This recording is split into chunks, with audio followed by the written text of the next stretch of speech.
No, ನಾನು ಸಾಲಿ ಕಲಿಬೇಕಾದ್ರೆ ನನಗೆ ಯಾರು ಹೇಳಿರಲಿಲ್ಲ. ನಾನು ಹಸಿವಿನಲ್ಲಿದ್ದಾಗ ಕಷ್ಟ ನನಗೆ ಗೊತ್ತು. ನಾನು ಶಿಕ್ಷಣದಿಂದ ವಂಚಿತನಾದಾಗ ನಾನು ಏನು ಅನುಭವಿಸಿದ್ದೀನಿ ನನಗೆ ಗೊತ್ತು. ನಾನು ಪ್ರಿಪ್ರೇಷನ್ ಮಾಡಬೇಕಾದ್ರೆ ನಾನು ಏನೇನು ಕಷ್ಟಪಡ್ತಿದ್ದೀನಿ ನನಗೆ ಗೊತ್ತು. ನಾನು ಏನೂ ಗೊತ್ತಿಲ್ಲದೆ ಬೆಂಗಳೂರಲ್ಲಿ ಮೆಜೆಸ್ಟಿಕ್ಕಲ್ಲಿ ಬಂದಿಳಿದಾಗ ನನಗೆ ಏನೇನು ಅನುಭವಿಸಿದ್ದೀನಿ ನನಗೆ ಗೊತ್ತು. ಅದು ಇನ್ನೊಬ್ಬರಿಗೆ ಆಗಬಾರ್ದು. ನನ್ನ ಮನೆಯಲ್ಲಾದದ್ದು ಇನ್ನೊಬ್ಬರಿಗೆ ಆಗಬಾರ್ದು.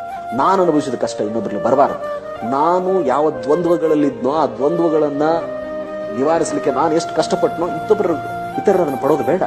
ನಾನು ತಿಳ್ಕೊಂಡಿದ್ದೀನಿ ಅಂತಂದ್ರೆ ಇತರರಿಗೆ ಹೇಳೋಣ. ಬಚ್ಚಿಟ್ಟ ಜ್ಞಾನ ಕೊಳೆಯುತ್ತದೆ, ಬಿಚ್ಚಿಟ್ಟ ಜ್ಞಾನ ಹೊಳೆಯುತ್ತದೆ. ಖಂಡಿತ ನನ್ನ ಹತ್ರ 4 ಅಕ್ಷರ ಗೊತ್ತಿದೆ ಅಂದ್ರೆ ಎಲ್ಲರಿಗೂ ಅದನ್ನ ಹೇಳ್ಬೇಕು.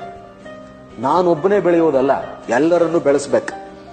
ಒಬ್ಬ ನಾಯಕ ಇನ್ನೊಬ್ಬ ನಾಯಕನನ್ನೇ ಸೃಷ್ಟಿಸುತ್ತಾನೆ, ಹಿಂಬಾಲಕನನ್ನಲ್ಲ.